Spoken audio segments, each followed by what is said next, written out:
Hello, hello, hello, everybody.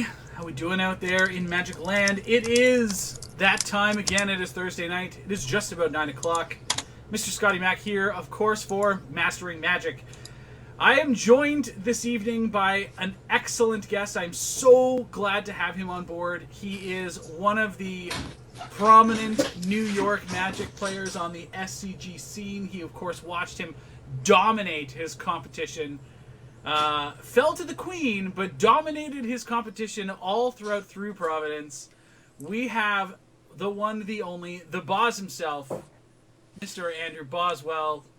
What up, gentlemen? How we doing? Well, I'm doing great, but hopefully we give some other people a really bad time when we crush them in some 8-mans. I'm so excited. Yeah. Thank you very much for joining me. That's really, really great. And there's Jarvis, of course. Yes, Jarvis is in the chat. So we've got your deck list. I asked you if you had any changes from the event, and you were like, "Nope, just run it back," which I thought was awesome. Awesome. You've been playing a lot of the deck since even before the new set, before the release of Dragons, and some of the changes that you made, I guess, were basically just really Dromoka's Command and Duress. I guess is the real addition. Yeah, I mean, Dromoka's Command's a great card, and sometimes it can be a little situational, but like sometimes it's also just a 2-for-1. So it's like pretty high floor and really high ceiling. So good card. And then Duress was just like I needed a card that was good against really, really aggressive decks like mono red, and I needed something that was really good against control decks, and also like the Jeskai decks are really annoying because you never know how they're going to sideboard. Like sometimes they come at you with like, Seeker of the Way, Mantis Rider, Stoke the Flames, and just like kind of like aggro you out with like some burn. Yeah. But then game 2, they just have like Dig Through Times and Elspeths and Ojitais. So I was, finding myself in sticky situations where I would just have the wrong removal at the wrong time, or, like they would always board into a more controlling shell, but I just never knew how controlling they would be. So Duress was like a good way to, just have all my bases covered in that matchup also. Sweet. Yeah, it makes a lot of sense actually when you put it that way, because Duress is going to hit either a burn spell, or it's in a worst case scenario, or you're going to be able to catch like a Sarkhan or an Elspeth or whatever that could be real troublesome. That makes a lot of sense. Some of the cards that have really stood out. You've been a strong advocate, of course, of Warden of the First Tree.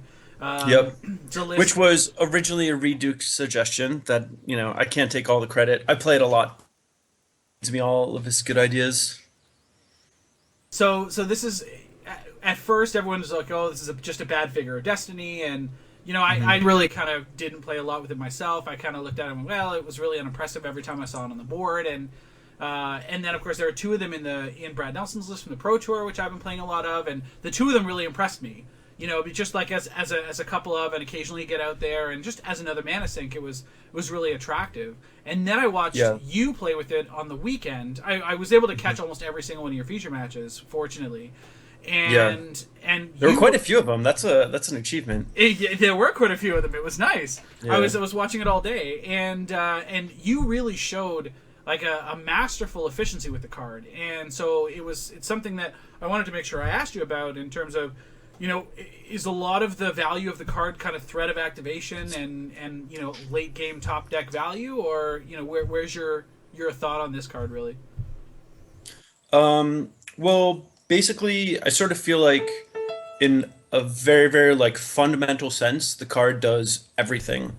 Like it's not necessarily going to be like, on average, it's not always going to be a powerful card.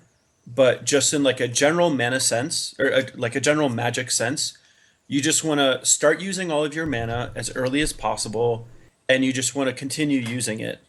And you want your cards to be functional, whether you're, flooding out or whether you're mana screwed. So, Warden is something that you get to play. It's going to help make it so you are always able to use all of your mana. And also there's like a lot of problems that you face when your deck is slower. Like there's a whole subset of cards that you just don't have to worry about when you're just like on the proactive and aggressive and low curve side.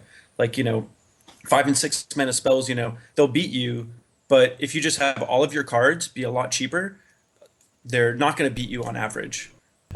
So Warden lets you just kind of come out ahead, and then you get those 1 in 20 game scenarios where they just don't have a removal spell, and it ends up being like a huge overperformer, which like really sets it over the top for me. Like it is the one card where I'll be in a game state where it's like, yeah, I just completely flooded out. Like all I've got is this Warden and a Hero's Downfall, and I've drawn 14 lands this game, and I've Yeah. drawn no other gas, and they just randomly don't draw a Hero's Downfall, and I just have like a 23/23 Warden of the First Tree, and I just like kill them. And there's like no other card in Magic or in Standard that can really single-handedly win you a game like that.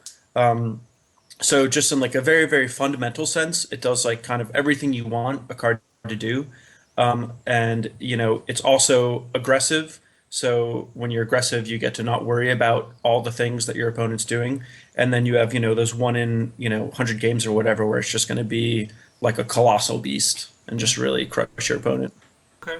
A lot of the other choices that you made are fairly conventional, obviously, which is great. I mean, the deck is powerful and consistent, right? So, I mean, we're looking at full books of dealers, Yeah. lines, of Anaphenzas and Rhinos. I mean, that comes with the territory.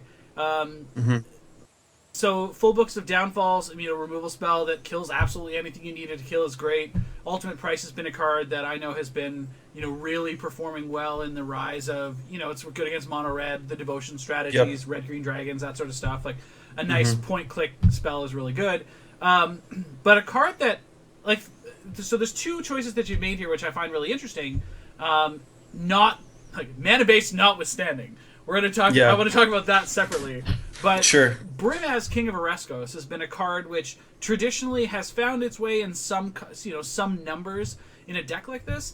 And here hmm you are, like a full 3. And when you look at the mana cost across the rest of the spells, like this is a stark contrast at white. So, as an outlier that's looking at this, that's got to tell me that you're pretty high on this card.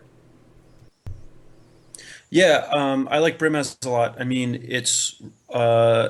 almost always overperforms against the decks that are on opposite ends of the spectrum, like really, really aggressive decks or really, really controlling decks.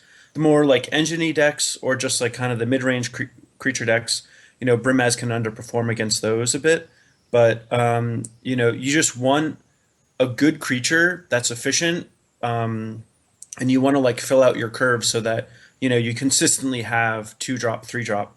And Brimaz, I mean, against like all the really aggressive Jeskai decks or all the really aggressive red decks, I mean, he's really, really good. Like they play 1/1 tokens in their deck, Yeah. and Brimaz just machine guns them out, and he plays offense and defense against those decks.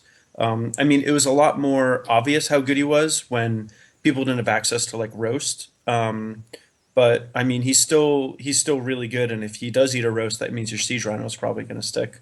And then against the control decks, it's like you can play that, and they have to use a removal spell on it. They can't just wait for you to overcommit on the board and then cast Crux of Fate. And if they have a huge thing to block like Silumgar, you can just start swarming around it. Sometimes people just have like a Nyx Fleece Ram or something, and you really want cards that kind of round out the way that you are attacking your opponent. And Also in those matchups, like the 1/1 token's really valuable if they have like Foul Tongue Invocation or something like that, or if it just sits on the board for 1 turn, you get 1 attack in and you get 1 token, and then they draw their hero's downfall. If you've already had some pressure on them over the course of the game and their life total is starting to dip, that 1/1 token ends up being like a legitimate threat. And sometimes they like end up using a removal spell on that too, just because they're trying to conserve life points. So, like it does a lot in like those ways. And I mean, it's 3 mana for a creature that attacks for 4, which is like right where you want to be in terms of like generating pressure. Sure. And the other thing that's nice is with the way that the deck is set up, it's like, you're going to have a good 2 drop, and then both of your 3 drops have ways of generating advantage. So if you ever go 2 drop, 3 drop, and then are able to follow it up with like 1 or 2 removal spells, like you really catapult yourself ahead because on offense is putting counters on things. Brimez is making tokens, and if you can keep the board clear, you can really just win the game with your opening hand. Obviously, they're a little bit of a non-bow if you have Brimaz and Onofenza out and no other creatures. But generally speaking, you don't curve out that way. Even if you do curve out that way, if you just have Brimez and Onofenza on the board and you're attacking with them, like you don't really worry about. Anyway. Yeah, exactly. Okay. Thoughtseize in the main deck was a spell that we've seen sometimes it's there and sometimes it isn't. Is this something you've always played in the main deck of this, or is this a recent change? So the of Thoughtseize in the main deck. Like one of the advantages of playing a aggressive deck is kind of like what I was alluding to before. You can, worry less about expensive cards because you're just looking to play a faster game. And Thoughtseize is kind of annoying because it sort of validates their bigger cards, because a lot of times you just end up taking them with Thoughtseize. Like, if it ever comes up that, you have Thoughtseize in your hand, that's some portion of the time that you're not going to have like a 2-drop or like a redundant 3-drop or something like that. So generally speaking, in an aggro deck, I don't like Thoughtseize.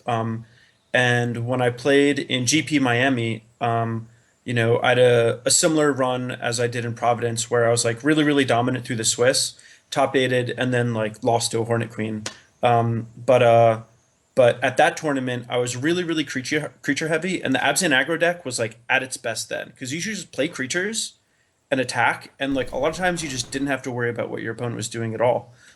So I was kind of under the perspective, like, why interact with my opponent when I can just run them over with creatures? And that's kind of where I wanted to be. But with the newest set coming out, a lot of the other decks got quite a bit better, in my opinion. Like the Abzan Aggro deck, it's still good, but like the only new tool we really got was Dromoka's Command. And just with all the other decks getting better, I just had to interact with them somehow. I couldn't just play a 2-drop, a 3-drop, a 4-drop, and have that be good enough. I really needed to, disrupt their draw by sniping their best creature, or, if they were relying on some sort of synergy, be able to break it up. So that's really why you see the Thoughtseize in the main, as well as the Hero's Downfall. I just needed just a certain amount of interaction, and I needed it to be good against every single deck. If you have Valorous Stance in your main, which I've run in the past, like sometimes you can run into problems where you're just against, one of the Jeskai decks or one of the aggressive red decks, and all it is a counter spell. Yeah. Like it doesn't hit Manus Rider, doesn't hit Rabblemaster, doesn't hit Ash Cloud Phoenix, it doesn't hit Seeker of the Way, it doesn't hit the 2-mana Grandmaster. Yeah. Like it doesn't hit anything in their deck, and God forbid they have Stormbreath Dragon, it doesn't hit that either. Yeah.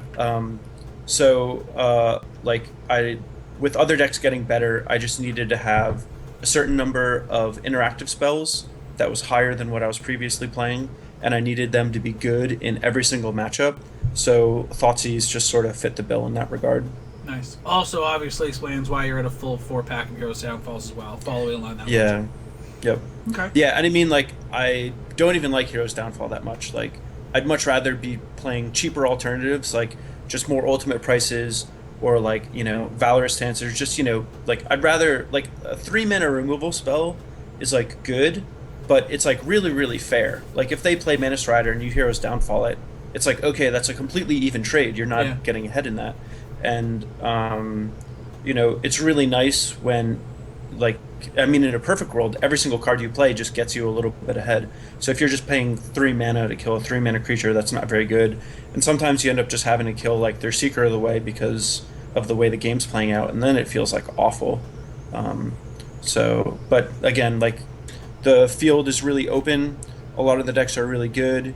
You just need a guaranteed way to interact with them, and just get rid of their best cards and hope that the rest of their draw kind of falls apart. Sure. Okay. So let's talk about the mana base.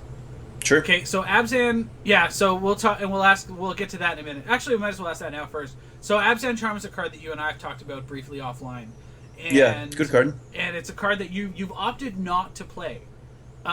It's in the world of in a world where Abzan Control or more importantly, I guess the Esper Dragons deck is sort of dubbed as the top deck of the format. Would Abzan Charm not Yeah. just be like one of the best removal spells available? Well, Absent Charm's really good, but I mean, it runs into a lot of the problems that Valorous Stance does, where it just doesn't hit some of your opponent's good threats at times.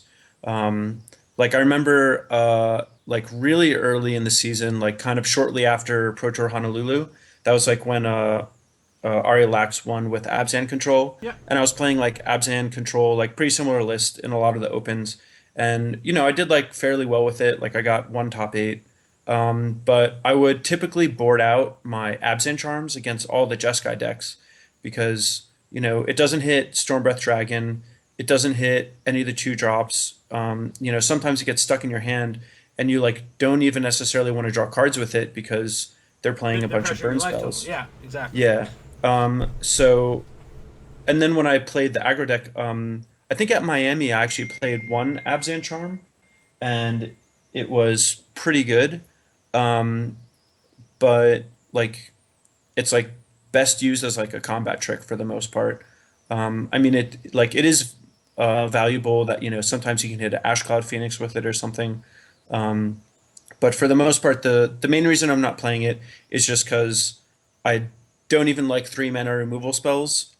Against decks going bigger than me, I don't Sure. really want to pay mana to draw cards. I don't feel like that's necessarily a winning proposition. And like the fact that Hero's Downfall kills everything, Charm doesn't kill everything. Just kind of makes me not want to play it. I wouldn't even want to play a fifth Hero's Downfall. Yeah. So like four 3 mana removal spells is just plenty to me.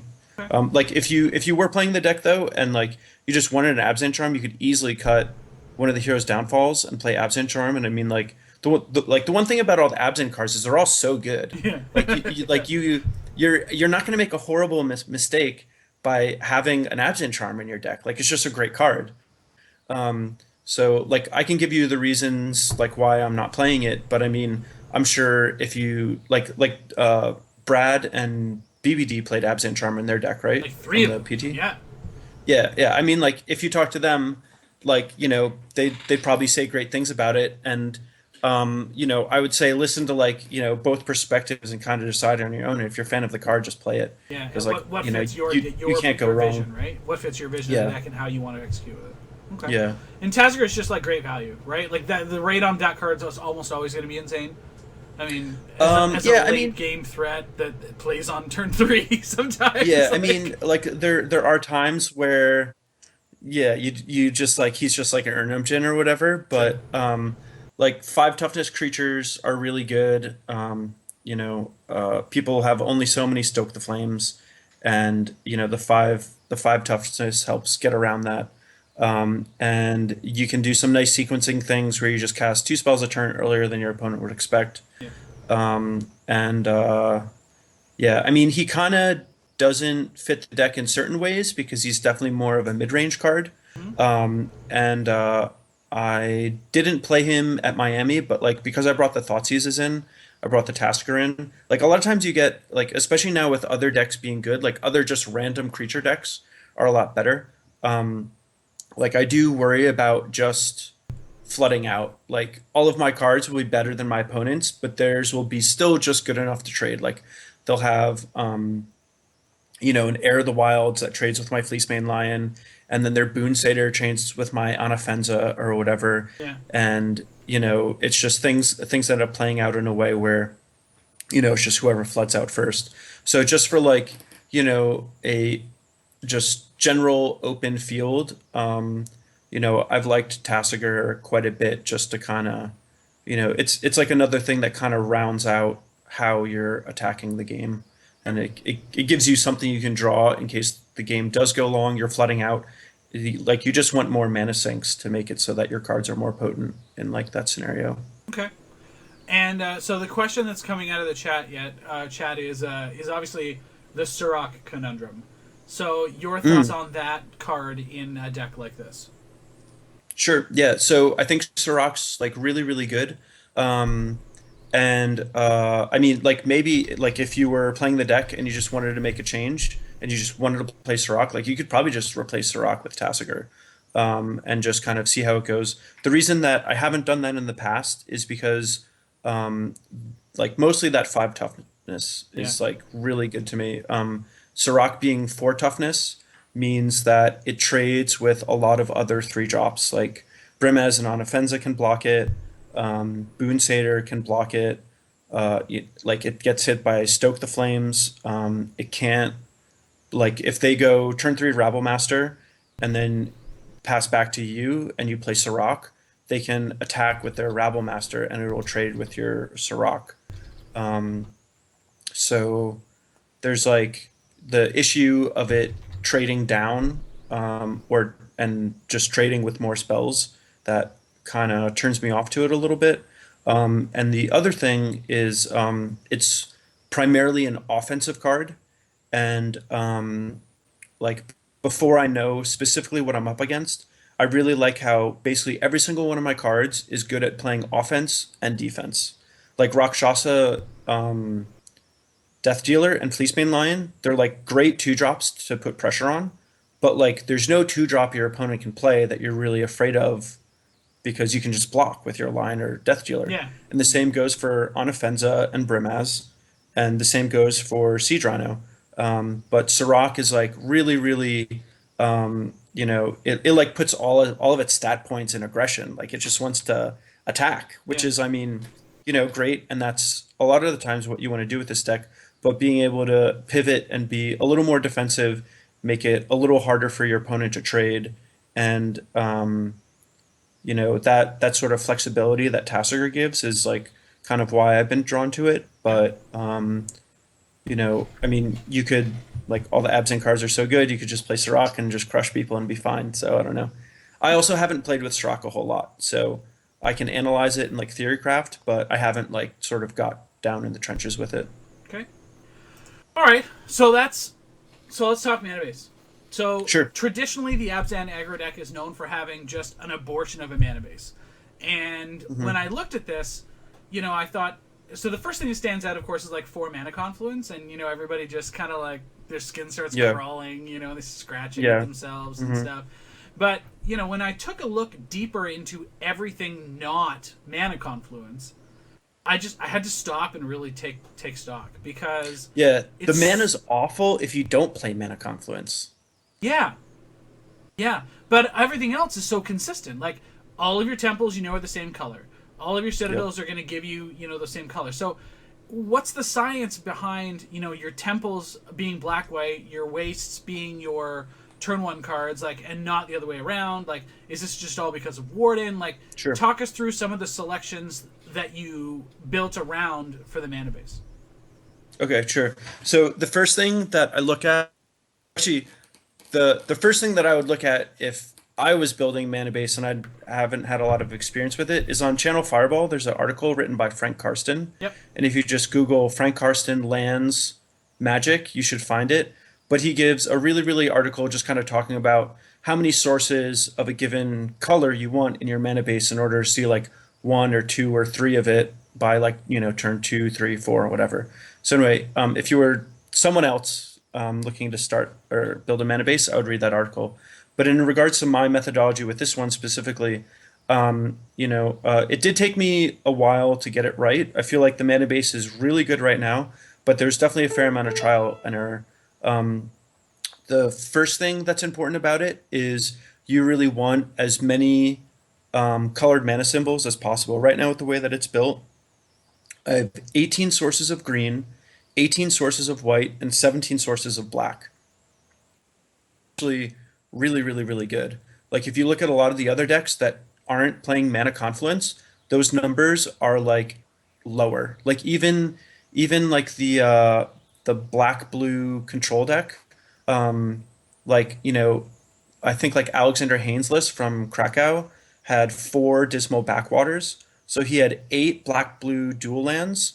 Um, and then I think he had Can someone in the chat tell me if he had 26 or 27 lands? Anyone know that answer? Well, anyway, if he had 26 lands, that means that he's got 18 left. So he's got like basically 9 islands, 9 swamps, and 8 dual lands. That's only 17 blue sources and 17 black sources. And that's basically the best way you can build it without mana confluence. So I just have more, I actually have better mana than like a lot of two-color decks because of the mana confluence. So that's the reason for the insane amount of non-basics. 27. Yeah, let's pull up Hain real quick. 27 lands. All right. But he's got like 2 Haven of the Spirit Gods. Yeah. I mean, they help a little bit, but not with Bile Blight and Silumgar's Scorn. But yeah, I mean, like if you count up the colored mana symbols, like he's got less black and blue sources than I have green and white. So yeah, so like with mana confluence being an additional tri-land, the mana is a lot better. So the other thing about it also is, a lot of people say, well, wouldn't you rather play more pain lands and less mana confluence so that you don't take so much damage? But if you look at like my mana curve, it's like, if I have Land War Waste instead of mana confluence, like that's not helping me when I cast Warden of the First Tree or Fleecemane Lion or Rakshasa Death Dealer or on Offensa. Like, I mean, all the cards I'm playing are so color heavy. Expensive, yeah. There's like not that much colorless mana in my mana costs. Like, I mean, it's a little more understandable when you're playing the bigger decks that have like 5 drops, because those 5 drops typically have a lot of colorless mana. But I mean, like with mine, it's like, a mana confluence is just a better Land War Waste or Cave of Koilos. So mana confluence is like really, really good for all of those reasons. Also, because I mean, it's also definitely like a strategic thing. Also, like one of the reasons I get to play mana confluence is because I am so aggressive. Like I'm not waiting to hit my land drops to play a 5 mana spell, and I'm not really looking to do more trading than I have to. Like it's really bad tapping your mana confluences for Hero's Downfall turn after turn Yeah. if you don't have any pressure. So the fact that I have like the 4 Warden and other people don't is another thing that really helps with my mana confluence because my life total is just usually not the most relevant thing in the game. So that's to talk about mana confluence a little bit. The reason that I have 4 Land War Waste and 4 Temple of Silence, I used to have just like an even split just because like I kind of wanted a diversity and have even odds of different things happening. Yeah. But after playing the deck for a while, I realized that if I have a fetch land and a come into play tapped land as my first 2 lands, it can be really, really awkward if the come into play tapped land is a Temple of Malady, because there's nothing I can fetch that would let me cast Rakshasa Death Dealer and Fleecemane Lion off the same 2 lands. So basically the way that it's set up is no matter what come into play tap land you have, like they both tap for black white, it's just Sandsep Citadel and 4 Temple of Silence. Yeah. So you just go come into play tapped land, untap, Fetch use land, a green. forest Yeah. or a fetch land, which is like worst case scenario to have a basic and a come into play tap land, Sure. and you can play Fleecemane Lion or Death Dealer off those 2 lands, and then draw either a Fleecemane Lion or a Death Dealer, and still play it even if it's of the opposite kind. And if you then have another come into play tapped land, you can do that on turn 3, untap, and have mana for Hero's Downfall or Brimaz. So it's just like like you want to make sure you have as many colored mana symbols as you think you need. But then in addition to that, you want to start thinking about like, all right, if I'm stuck on 2 lands, like, am I going to have problems casting certain things that I draw? And if it's the worst case scenario, we have 2 come into play tapped lands and only 1 land that comes into play untapped. Like, how can I make it so I'm going to be able to cast as many different spells as possible off those lands or whatever? So that's kind of why those splits exist. Okay. That's real sound logic. That makes a lot of sense, and that's not something that is immediately apparent to the bystanders that are just reading your deck list. So that's really valuable. Yeah. Yeah, I mean, I've had a lot of tournaments where I played Temple of Malady on turn 1, and then searched for a planes to play my Fleece main line and do Rakshasa Death Dealer, and it's like, wow, the mana is awful in this deck. Yeah. You know, but I mean, like sometimes just moving things around a little bit, and like all of a sudden the mana's great. Nice. Okay. So some cards that you've chosen in the sideboard, obviously. We've got the extra Thoughtseize, the 2 Duress, which we covered. You're looking at the 3 Drown in Sorrow, which obviously is a nice nod to sort of needing to sweep up the mono red matchup. Yep. And then you've got this delicious Planeswalker package, which happens to drop in, I guess, in the matchups where you need to go a little bit bigger or go a little bit longer, maybe. Yeah, well, basically, I only bring in Sorin against mono red. I don't bring it in against any other decks. Okay. So he's basically just like a big life gain spell. Against the control decks, I know a lot of people keep them in their deck against control decks because it's like inconvenient for the control deck to deal with. Yeah. And But it's just way I mean, less if that aggressive than any of your other cards, right? Like, right. I mean, like if that's the way that you're attacking the matchup, that's fine. But I mean, like Sorin is just kind of like lingering souls. You're paying a shitload of mana for just like not a very powerful effect, and you're hoping that it's inconvenient for your opponent to deal with. So, I mean, if that's like your overall game plan and all of your cards kind of match that, then I think it's like a good idea. But for mine, I'm going for a bit more potency for each individual card and, power for the amount of mana that I spend. okay. So Sorin only comes in against the mono red decks, and then sometimes if I think a Jeskai deck is still going to be really aggressive post board, and sometimes they are when they're on the play still Yeah. post board. So you Sometimes I'll can bring bring that Sorin in in. for a nice boost. And worst case scenario is you're making a vampire to block a Stormbreath Dragon or a fucking Jeskai guy. Yeah, whatever. So that makes Yeah. sense. Yep. Okay. And then Nissa and Ajani both come in against the Abzan control decks and the like Esper Dragons or just any kind of blue based control deck. And then Ajani when I'm on the draw against like another mid range creature deck, like I'll usually bring in an Ajani just because when I'm on the draw it's a little harder to like curve out and kill them because I'm a turn behind, and the game's more likely to come down to who floods out first. So I just bring in the one Ajani, and it's a nice way to make it so that I'm not like watering down my deck. Like even though I'm on the draw, I can still aggro them out. But if the game does end up going along and they end up stabilizing, it's just gives me another out so that I don't have to worry about flooding out quite as much. Okay. Valorous Stance is a heck of a magic card. Obviously, it's very good at killing other creatures that have big toughness. Also very good as a thwart against removal spells or as a combat trick. Is this sort of something you're bringing in against mid-range and control? Like, is this an Esper Dragons card, or is this something that you're just using traditionally in sort of the more grindy mid-range matchups? Yeah, for the most part, the main reason it's in the sideboard is for Abzan control. I sort of feel like a lot of these cards are like the best card I could have in a given matchup. Like Valorous Stance is the best card I could have against Abzan control. Hunter is the best card I could have against Devotion. Discard is the best card I could have against a control deck. Drown in Sorrow is the best card I can have against really aggro deck. So like a lot of times with sideboard cards, I just try to think, all right, if I could only bring in one card for this matchup, what would be the best one I could bring? And against Abzan control, it's Valorous Stance.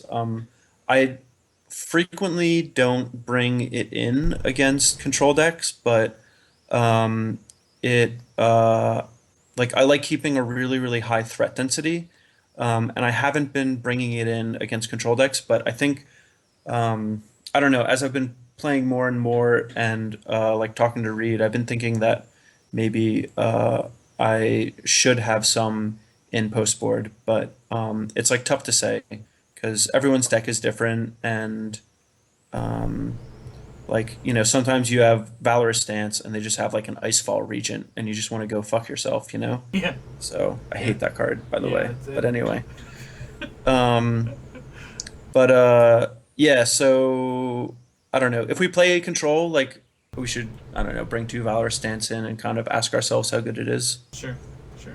All right, well, let's jam it. That's awesome. Yeah, dude, let's go slay some Let's nerds. go slay some nerds. Show them what's up. I have we have some housekeeping to do. Of course, Master Magic is brought to you by the fine folks at face-to-facegames.com.